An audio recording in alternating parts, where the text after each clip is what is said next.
Bonjour à tous et bienvenue sur ma chaîne Vali, raconte-moi une histoire.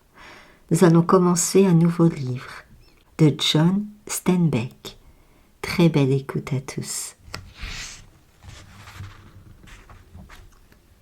Le harnais. Peter Randall était un des fermiers les plus hautement respectés du comté de Monterey. Une fois, au moment où il allait prononcer un petit discours à une assemblée maçonnique, le frère qui le présentait le cita comme un exemple à imiter pour les jeunes francs-maçons de Californie. Il approchait de la cinquantaine, ses manières étaient graves et réservées, et il portait une barbe soigneusement entretenue. Il récoltait de tous côtés l'autorité qui revient à l'homme barbu. Les yeux de Peter étaient graves également, bleus et graves à en être presque soucieux. Les gens savaient qu'il y avait de la force en lui, mais une force tenue en cage. Parfois, sans aucune raison apparente, ses yeux devenaient mornes et sournois, comme les yeux d'un chien méchant. Mais cet aspect passait bientôt, et la réserve et la probité revenaient sur son visage. Il était grand et large. Il tenait ses épaules rejetées en arrière comme si elles avaient été tirées par des bretelles, et il rentrait le ventre comme un soldat. Attendu que les fermiers sont ordinairement voûtés, Peter tirait de son maintien un regain de respect. En ce qui concernait la femme de Peter, Emma, les gens étaient généralement d'accord pour déclarer combien il était difficile de comprendre comment une si petite femme, qui n'avait que la peau et les os, pouvait continuer à vivre, étant donné surtout qu'elle était la plupart du temps malade. Elle pesait 39 kilos. À 45 ans, son visage était ridé et brun comme celui d'une vieille femme, mais ses yeux étaient enfiévrés de volonté de vivre. C'était une femme fière qui se plaignait très peu. Son père avait été franc-maçon du 33e degré et maître vénérable de la Grande Loge de Californie. Avant de mourir, il avait pris un vif intérêt à la carrière maçonnique de Peter. Une fois par an, Peter partait pour une semaine et laissait sa femme seule à la ferme. Aux voisins qui venaient lui rendre visite pour lui tenir compagnie, sa femme expliquait invariablement « Il est en voyage d'affaires ». Chaque fois que Peter revenait d'un voyage d'affaires, Emma tombait malade pendant 1 mois ou 2, et c'était dur pour Peter, car Emma faisait son travail elle-même et refusait d'engager une femme. Quand elle était souffrante, c'était Peter qui devait faire les travaux ménagers. Le ranch Randall se trouvait sur la rivière Salinas, au pied des collines. C'était un ensemble idéalement équilibré de basses et de hautes terres. 45 arpents d'un riche sol uni, la fleur du comté, répandue là par la rivière au temps jadis et plat comme un billard, et 80 arpents de jolis coteaux pour le foin et les arbres fruitiers. La ferme, toute blanche, était aussi nette et réservée que ses propriétaires. La cour immédiate était close d'une barrière, et dans le jardin, sous la direction d'Emma, Peter faisait pousser des dahlias, des immortelles, des œillets de toutes sortes. De la véranda, on pouvait voir la plaine jusqu'à la rivière gainée de saules et de peupliers, et au-delà de la rivière, les champs de betteraves, et au-delà des champs, le dôme bulbeux du palais de justice de Salinas. Souvent l'après-midi, Emma s'asseyait sous la véranda dans un rocking chair, jusqu'à ce que la brise la fît rentrer. Elle tricotait constamment, levant les yeux de temps à autre pour regarder Peter travailler dans la plaine ou dans le verger, ou sur la pente au-dessous de la maison. Le ranch Randall n'était pas plus grevé d'hypothèques que n'importe quel autre dans la vallée. Les récoltes, judicieusement choisies, attentivement soignées, payaient les intérêts, procuraient un niveau de vie raisonnable et laissaient quelques centaines de dollars chaque année pour rembourser le principal.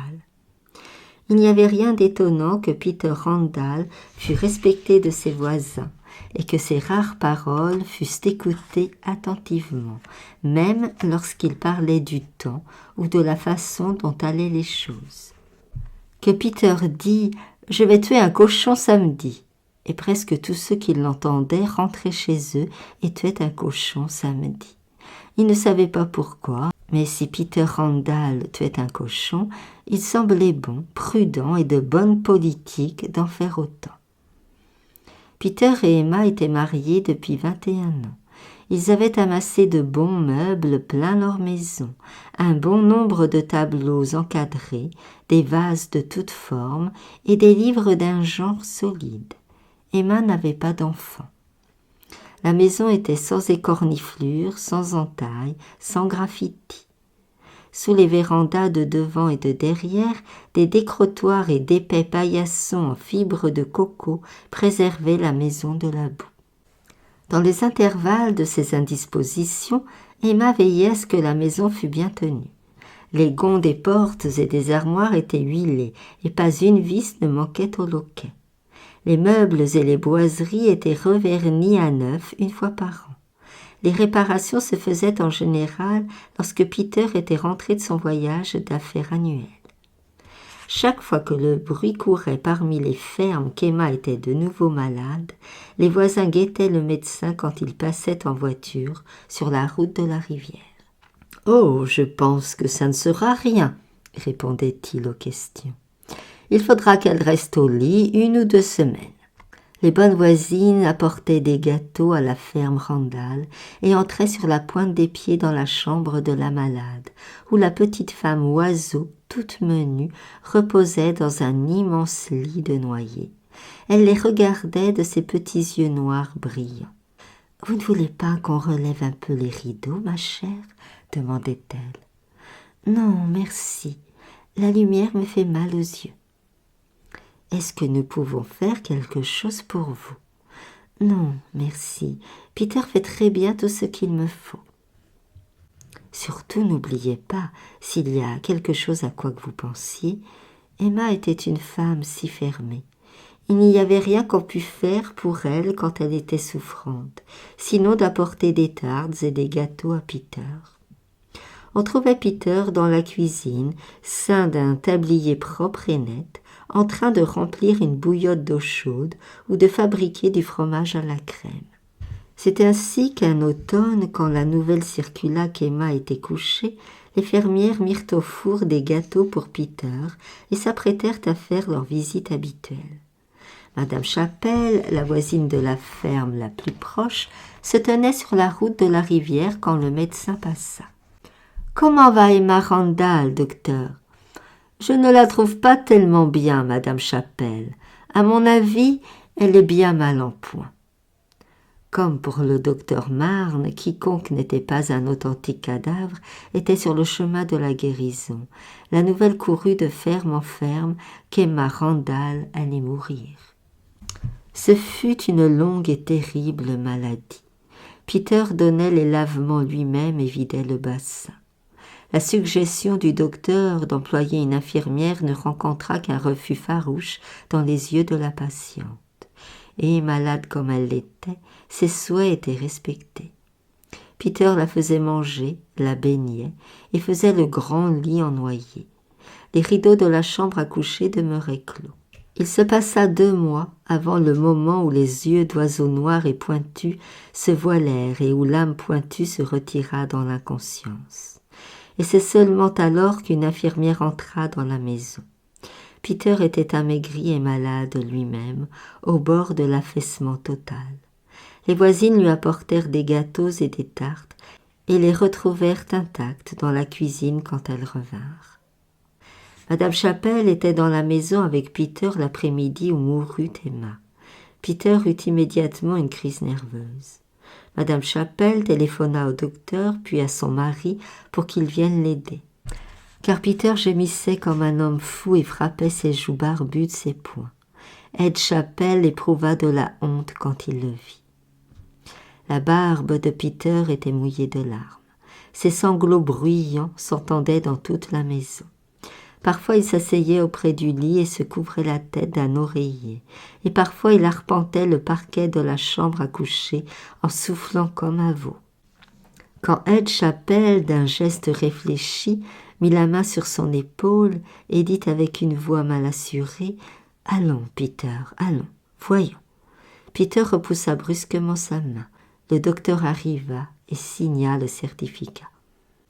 Quand l'entrepreneur des pompes funèbres se présenta, Peter leur donna un mal de chien. Il était à moitié fou. Il voulut se battre quand on essaya d'enlever le corps. Ce ne fut qu'après qu'Ed Chapelle et l'entrepreneur l'eurent maintenu pour que le docteur pût lui faire une piqûre hypodermique, qu'il leur fut possible d'emporter Emma. La morphine ne fit pas dormir Peter. Il resta assis replié dans un coin, en soufflant pesamment et en fixant le plancher. « Qu'est-ce qui va rester avec lui ?» demanda le docteur. « Mademoiselle Jack ?» ajouta-t-il s'adressant à l'infirmière. « Je ne pourrai pas en venir à bout, docteur, pas toute seule. »« Voulez-vous rester, Chapelle ?»« Certainement, je resterai. »« Bon, écoutez, voici du bromure. S'il recommence, donnez-lui un. Et si ça ne fait pas d'effet, voici de l'amital. Une de ces capsules le calmera. » Avant de partir, ils aidèrent Peter, abruti, à passer dans le salon et l'étendirent doucement sur un divan. Ed Chapelle s'assit dans un fauteuil pour le veiller. Le bromure et un verre d'eau étaient sur la table à côté de lui. Le petit salon était proprement balayé.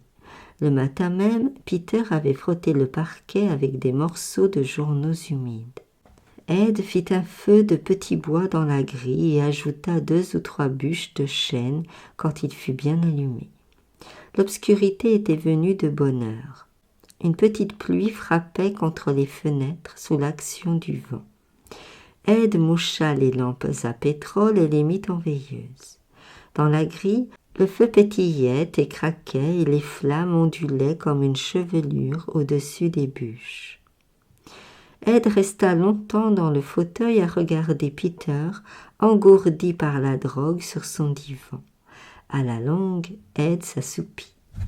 Il était environ 10 heures quand il se réveilla. Il se secoua et regarda vers le divan. Peter était assis et le regardait. La main d'Ed se tendit vers le flacon de bromure, et Peter fit non de la tête. « Inutile de me faire prendre quoi que ce soit, Ed. Je crois que le docteur m'a sonné assez dur. Hein? Je me sens bien maintenant, juste un peu engourdi. Si tu veux seulement prendre de ce machin-là, ça te fera dormir. » « Je ne veux pas dormir. » Il passa ses doigts sur sa barbe souillée, puis se leva. « Je vais aller me laver la figure. Je serai mieux après. » Ed entendit qu'il faisait couler de l'eau dans la cuisine. Au bout d'un moment, il revint dans le salon en s'essuyant le visage avec une serviette. Peter souriait d'une façon bizarre. Jamais Ed ne lui avait vu cette expression auparavant, ce sourire embarrassé et perplexe. « Je crois que j'ai été un peu déchaîné quand elle est morte, hein ?» dit Peter.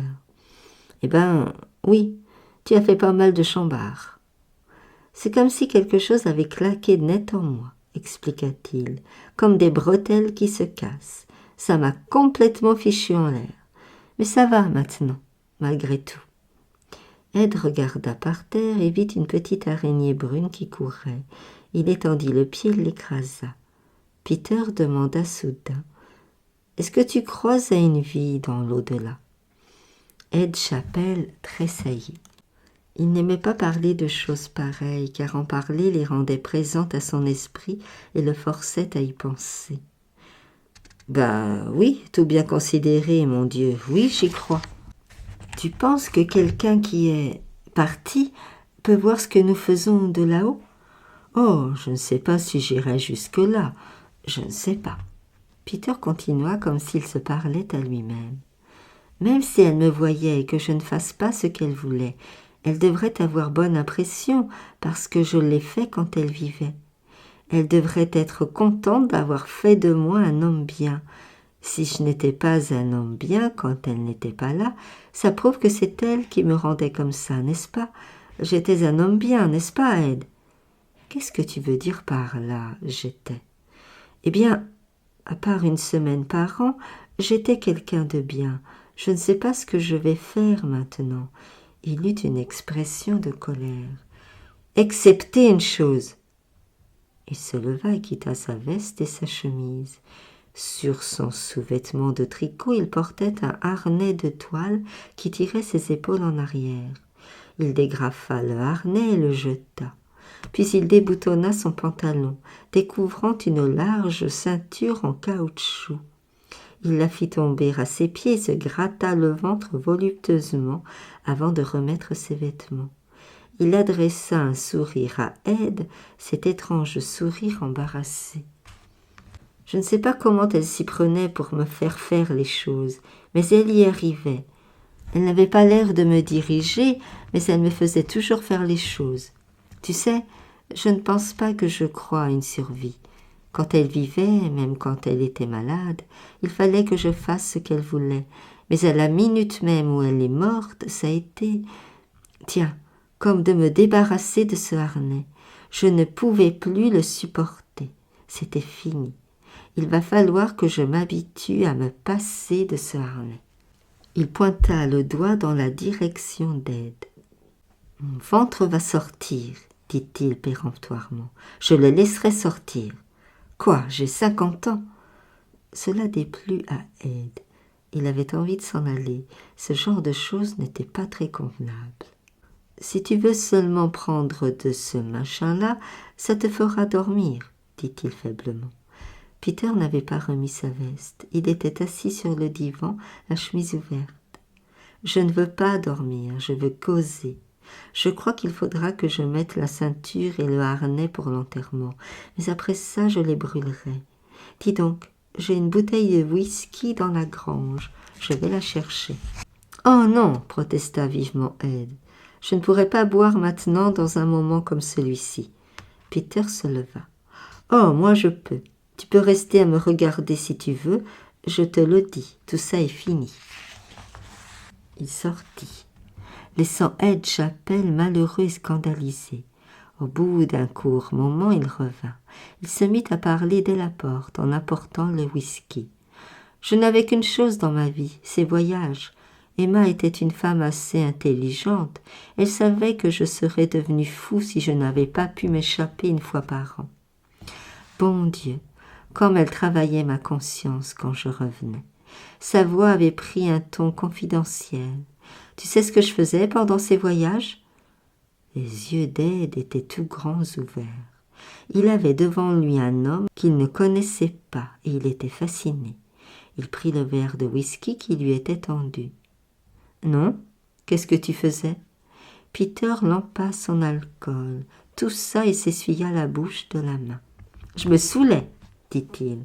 J'allais dans des maisons à femmes à San Francisco. J'étais saoul toute la semaine et chaque soir, j'allais dans une autre maison. » Il se versa un autre verre. Je crois qu'Emma le savait, mais elle n'a jamais rien dit. J'aurais éclaté si je n'avais pu m'échapper. Ed Chapelle sirotait son whisky à petits coups. Elle disait toujours que tu partais pour affaires.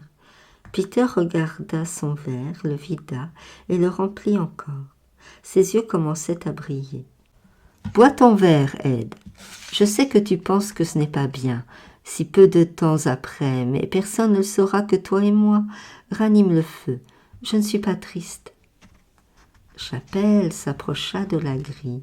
Il tisonna les bûches rougeoyantes et une multitude d'étincelles s'envolèrent dans la cheminée, comme des petits oiseaux lumineux. Peter remplit les verres et retourna prendre place sur le divan. Quand Ed revint à son fauteuil, il but à petites gorgées sans faire semblant de s'apercevoir que son verre avait été rempli. Ses joues étaient rouges. Cela ne semblait plus si terrible maintenant de boire.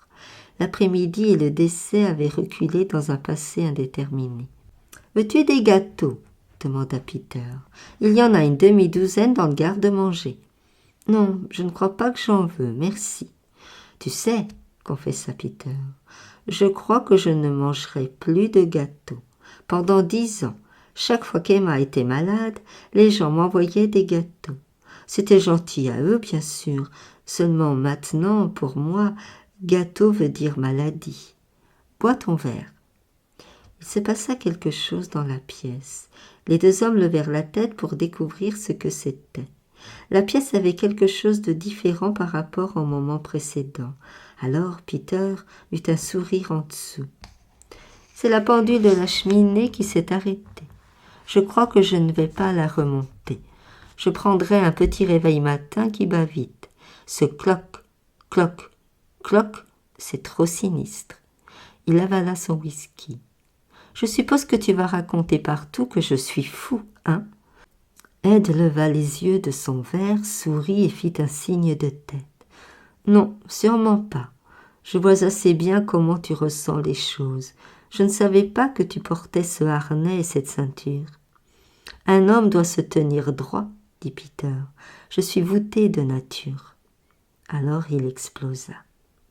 Je suis un idiot de nature. Pendant 20 ans, j'ai fait semblant d'être un homme bien et raisonnable, excepté pendant 1 semaine chaque année. Tout m'était compté au compte-gouttes, ajouta-t-il d'une voix forte.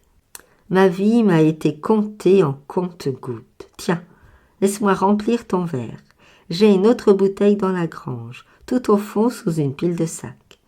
Ed tendit son verre pour le faire remplir. Peter continua.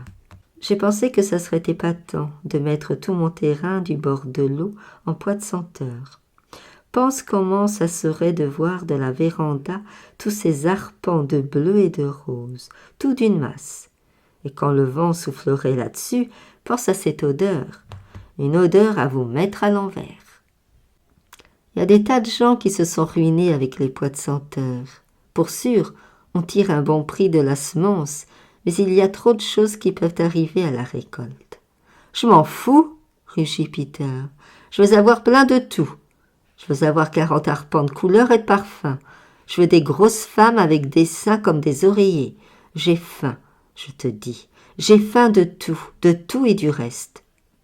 Le visage d'Ed devint grave sous les rugissements. Si tu prenais seulement de ce machin-là, ça te ferait dormir. Peter parut honteux. Ça va très bien. Je n'ai pas fait exprès de hurler comme ça. Ce n'est pas juste maintenant que j'ai pensé ça pour la première fois. J'y ai pensé pendant des années, comme un gosse pense aux vacances. J'avais toujours peur d'être trop vieux, ou de partir le premier et de tout rater. Mais je n'ai que 50 ans, j'ai encore plein de vinaigre dans les veines. J'ai parlé à Emma des pois de senteur, mais elle n'a pas voulu me laisser faire. Je ne sais pas comment elle s'y prenait pour me faire les choses, dit-il perplexe. Je ne me rappelle pas. Elle avait une façon de faire ça, mais elle n'y est plus. J'ai la sensation qu'elle n'y est plus, exactement comme j'ai la sensation que ce harnais n'y est plus. Je vais être voûtée, Ed. Je vais me voûter tant que je pourrai. Je vais te coller de la broue partout dans la maison avec mes souliers. Je vais chercher une grosse ménagère bien grasse, une grosse grasse de San Francisco. Je vais avoir tout le temps une bouteille d'eau-de-vie sur l'étagère. Ed Chapelle se leva et tira ses bras au-dessus de sa tête. Je crois que je vais rentrer maintenant, si tu te sens bien. Il faut que j'aille dormir. Tu ferais mieux de remonter la pendule, Peter. Ça ne leur vaut rien aux pendules de ne pas marcher. Le lendemain de l'enterrement, Peter Randall se mit au travail à la ferme. Les Chapelle, qui habitaient à côté, virent la lampe dans sa cuisine bien avant l'aube, et ils virent sa lanterne traverser la cour en direction de la grange une demi-heure avant de se lever eux-mêmes. Peter tailla ses arbres fruitiers en 3 jours. Il travaillait depuis la première lueur jusqu'au moment où il ne pouvait plus distinguer les rameaux sur le ciel. Puis, il entreprit de façonner le grand morceau de plaine près de la rivière. Il laboura, roula, herça. 2 hommes étranges avec des bottes et des culottes de cheval vinrent examiner sa terre. Ils tâtèrent la boue de leurs doigts, ils creusèrent des trous profonds avec un outil à enfoncer les poteaux, et quand ils s'en allèrent, ils emportèrent de la boue dans de petits sacs en papier. Ordinairement, avant le temps des semailles, les fermiers échangeaient visite sur visite. Ils s'asseyaient sur leur derrière, ramassaient des poignées de terre et brisaient les petites mottes entre leurs doigts. Ils discutaient marchés et récoltes, rappelaient les années où les haricots avaient bien rendu et s'étaient vendus à un bon cours, et d'autres années où les petits pois n'avaient même pas assez rapporté pour payer péniblement la semence. Après un grand nombre de discussions de ce genre, il arrivait régulièrement que tous les fermiers semaient la même chose. Il y avait certains hommes dont les idées avaient du poids. Si Peter Randall ou Clark DeWitt pensaient mettre des haricots roses et de l'orge, la plupart des champs se trouvaient ensemencés de haricots roses et d'orge cette année-là, car étant donné que ces hommes étaient respectés et réussissaient bien, il était admis que leur choix était basé sur autre chose qu'un pur hasard. On croyait généralement, sans jamais le déclarer, que Peter Randall et Clark DeWitt jouissaient d'un pouvoir dépassant le raisonnement et d'une connaissance prophétique spéciale. Quand les visites d'usage commencèrent, on vit qu'un changement s'était opéré chez Peter Randall. Il s'asseyait sur sa charrue et causait assez plaisamment. Il disait qu'il n'avait pas encore décidé ce qu'il s'aimerait, mais il le disait d'un air si coupable qu'il était clair qu'il n'avait pas l'intention de le révéler. Quand il eut rebuté quelques enquêtes, les visites cessèrent chez lui et les fermiers se portèrent encore chez Clark DeWitt. Clark mettait de l'orge chevalier. Sa décision dicta la majeure partie des semis du voisinage. Mais si les questions avaient cessé, la curiosité ne cessait pas. Les hommes qui passaient devant les 45 arpents de plaine de la ferme Randall observaient le champ pour essayer de déduire d'après le genre du travail ce que serait la culture. Quand Peter commença à faire passer son semoir d'un bout à l'autre de sa terre, personne ne parut, car Peter avait fait clairement entendre que sa culture était un secret. Ed Chappell ne le trahit pas d'ailleurs. Ed avait un peu honte quand il pensait à ce soir-là, honte de Peter pour son débordement et honte de lui-même pour être resté à l'écouter. Il observait Peter étroitement pour voir si les intentions dépravées de Peter existaient réellement ou si toute cette conversation n'avait été que le résultat de l'égarement et de la crise de nerfs. Il remarqua que les épaules de Peter n'étaient pas rejetées en arrière et que son ventre bedonnait un peu. Il alla chez Peter et respira quand il ne vit pas de traces de boue sur le plancher et quand il entendit le tic-tac de la pendule de la cheminée. Madame Chappell parlait souvent de cet après-midi-là. On aurait cru qu'il avait perdu l'esprit à sa façon de se conduire. Il ne faisait que hurler. Ed est resté avec lui une partie de la nuit jusqu'à ce qu'il soit calmé. Ed a dû lui donner un peu de whisky pour le faire dormir. Mais, disait-elle d'un air entendu, il n'y avait rien de tel que le travail pour tuer le chagrin. Peter Randall se lève tous les matins à 3 heures. De mon lit, je vois la lumière à la fenêtre de sa cuisine. Les saules éclatèrent en gouttelettes d'argent et les jeunes herbes poussèrent sur le bord des routes. La rivière Salinas roula une eau sombre, déborda pendant 1 mois, puis baissa en formant des nappes vertes. Peter Randall avait façonné sa terre magnifiquement. Elle était tendre et noire. Il n'y avait pas une motte plus grosse qu'une bille, et sous la pluie, elle prenait un riche aspect pourpre. Alors les minces petites rangées vertes levèrent tout le long du champ noir. Au crépuscule, un voisin rampa sous la barrière et arracha un des frêles plants. « Une espèce quelconque de légumes, dit-il à ses amis. Des petits pois, je pense. Qu'est-ce qui lui a pris de faire tant de mystère? Je lui ai demandé carrément ce qu'il semait et il n'a pas voulu me le dire. » Le fin mot se répandit dans les fermes. C'est des pois de senteur. Tout ce bon Dieu de terrain de 45 arpents en pois de senteur. Les hommes allèrent donc trouver Clark DeWitt pour avoir son opinion. Son opinion était celle-ci. Il y a des gens qui croient, parce que les pois de senteur rapportent de 20 à 60 cents la livre, qu'on peut s'enrichir avec. Mais c'est la culture la plus capricieuse du monde. Si les pucerons ne s'y mettent pas, ça peut réussir. Et alors il vient une journée de chaleur qui grille les gousses et qui fait couler toute votre récolte. Ou bien il peut tomber une petite pluie qui gâche tout le fourbi. C'est très bien d'en mettre sur quelques arpents et de risquer le coup, mais pas partout. Peter est un peu dérangé depuis qu'Emma est morte. Cette opinion fut largement diffusée. Chacun des hommes la fit sienne. Deux voisins se la disaient souvent l'un à l'autre, chacun en récitant la moitié. Quand un trop grand nombre de gens l'eurent répété à Peter Randall, il se mit en colère. Un jour, il s'écria « Dites donc, à qui est cette terre? Si je veux me ruiner, nom de Dieu, j'ai tout de même le droit de le faire, non ?» Et cela changea toute la façon de voir. Les hommes se souvinrent que Peter était un bon fermier. Il avait peut-être une connaissance spéciale. Mais oui, voilà ce que c'était. Ces deux hommes bottés, des chimistes.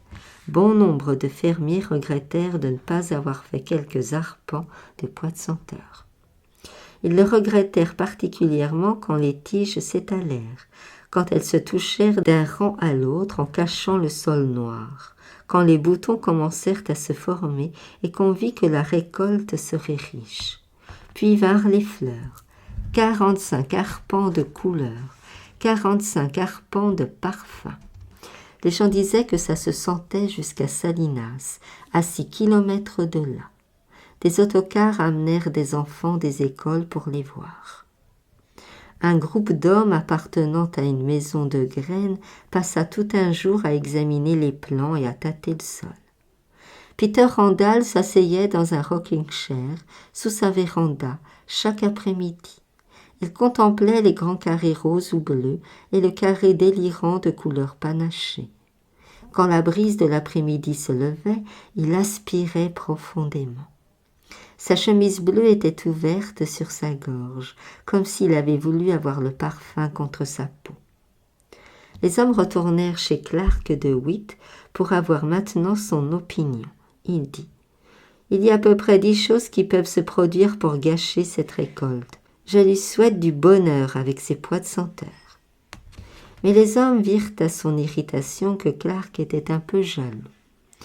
Ils regardèrent au-delà des champs colorés la véranda où Peter se tenait assis, et ils ressentirent pour lui une nouvelle admiration et un nouveau respect.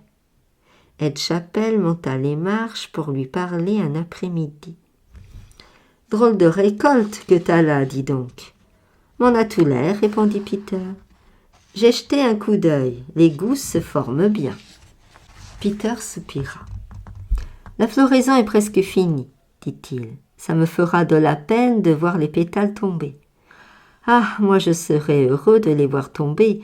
Tu vas faire de l'argent s'il n'arrive rien. » Peter sortit un grand mouchoir de couleur, se moucha et tordit de côté son nez qui le démangeait.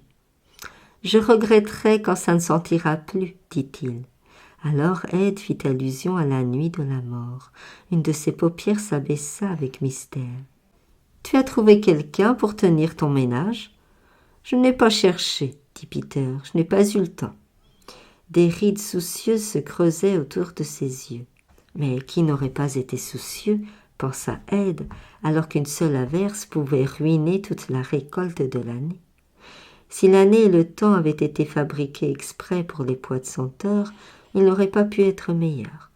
Le brouillard s'étendait à ras du sol le matin où l'on arracha les plantes. Une fois les gros tas de plantes placés en sécurité sur des toiles étalées, un soleil chaud rendit les gousses cassantes à point pour la batteuse. Les voisins regardaient les longs sacs à coton s'emplir de graines rondes et noires et rentraient chez eux en essayant de calculer quelle somme Peter tirerait de cette formidable récolte. Clark de Witt perdit une grande partie de ses fidèles. Les hommes décidèrent de découvrir ce que Peter sèmerait l'année suivante. Dussent-ils le suivre partout? Comment le savait-il, par exemple, que l'année serait bonne pour les pois de senteur? Il fallait qu'il eût une espèce de connaissance spéciale. Quand un homme de la haute vallée de Salinas va à San Francisco pour affaires ou en vacances, il prend une chambre à l'hôtel Ramona. C'est un arrangement excellent, car il peut le plus souvent trouver dans le hall quelqu'un de chez lui. On peut se reposer dans des fauteuils confortables tout en parlant de la vallée de Salinas. Ed Chappell se rendit à San Francisco pour voir un cousin de sa femme qui venait en voyage de l'Ohio. Le train ne devait arriver que le lendemain matin. Dans le hall du Ramona, Ed chercha quelqu'un de la vallée de Salinas, mais il ne vit dans les fauteuils confortables que des étrangers. Il sortit pour aller au cinéma. Quand il revint, il chercha de nouveau quelqu'un du pays, mais il n'y avait toujours que des étrangers. Pendant un moment, il s'arrêta à parcourir le registre, mais il était très tard. Il s'assit pour finir son cigare avant d'aller se coucher. Il y eut un bruit violent à la porte. Ed vit l'employé faire un geste de la main. Un chasseur se précipita dehors. Ed se retourna sur son fauteuil pour regarder. Devant la porte, on aidait un homme à sortir d'un taxi. Le chasseur le reçut des bras du chauffeur et le guida vers le hall. C'était Peter Randall. Ses yeux étaient vitreux et sa bouche ouverte était humide. Il n'avait pas de chapeau et ses cheveux étaient complètement ébouriffés. Ed bondit et courut à lui. « Peter !» Peter se débattait faiblement pour se libérer du chasseur. « Laisse-moi tranquille, dit-il. Je suis très bien. Laisse-moi et je te donnerai 10 ronds. » Ed appela de nouveau. « Peter !» Les yeux vitreux se portèrent lentement sur lui et Peter tomba dans ses bras. « Mon vieil ami !» s'écria-t-il. « Ed Chappell, mon bon vieil ami. Qu'est-ce que tu fais là? Viens dans ma chambre prendre un verre. » Ed le remit d'aplomb sur ses pieds. « Bien sûr, je viens, dit-il. Ça me ferait plaisir de boire un petit grog avant de me coucher. »« Un grog, t'es pas fou. On va sortir. On va aller voir un spectacle n'importe où. » Ed le mit dans l'ascenseur et le conduisit dans sa chambre. Peter s'écroula lourdement sur le lit et reprit péniblement une position assise. « Il y a une bouteille de whisky dans la salle de bain. Apporte-moi un verre aussi. » Ed apporta la bouteille et des verres. « Qu'est-ce que tu fais, Peter? Tu fêtes ta récolte? Tu dois avoir entassé des monceaux d'or. » Peter avança la paume de sa main et la frappa significativement de son index. « Bien sûr, j'ai fait de l'or, mais ça ne valait pas mieux que de jouer. C'était exactement un jeu de hasard. »« Mais tu as encaissé l'argent. » Peter fronça les sourcils d'un air pensif. « J'aurais pu y perdre ma culotte, dit-il. Pendant tout le temps, toute l'année, j'ai été embêté. C'était exactement du jeu. Enfin, en tout cas, tu as touché. » Peter changea alors de sujet. « J'ai été malade, dit-il. J'ai été malade dans le taxi. Je sors d'une boîte de l'avenue Van Ness, expliqua-t-il en s'excusant. Il fallait absolument que je vienne en ville. J'aurais éclaté si je n'étais pas venu vider un peu le vinaigre que j'ai dans le système. » Ed le regardait curieusement. La tête de Peter ballottait sur sa poitrine. Sa barbe était entortillée et hirsute. « Peter, » commença Ed, « le soir où Emma est partie, tu as dit que tu allais changer les choses. » La tête branlante de Peter se redressa lentement. Il dirigea vers Ed un regard de hibou. « Elle n'est pas morte pour de bon, » dit-il d'une voix épaisse. « Elle ne veut pas me laisser faire les choses. Elle m'a embêté toute l'année à propos de ses poids. Ses yeux avaient une expression d'étonnement. Je ne sais pas comment elle fait. » Puis il se rembrunit. Sa paume réapparut et il la frappa de nouveau. « Mais écoute bien ce que je te dis, Ed Chappell. Je ne le porterai jamais plus. Rappelle-toi ce que je te dis. » Sa tête retomba en avant, mais au bout d'un moment, il la releva. « Je me suis saoulé, » dit-il avec sérieux. « J'ai été dans des maisons à femmes. » Il se pencha confidentiellement vers Ed. Il reprit dans un chuchotement pénible. « Mais t'en fais pas, j'arrangerai ça. Quand je rentrerai, tu sais ce que je vais faire? Je vais faire mettre l'électricité. Emma a toujours voulu avoir l'électricité. » Il s'affaissa de côté sur le lit. Ed Chappell étendit Peter et le déshabilla avant de regagner sa chambre. Merci pour votre écoute. À bientôt.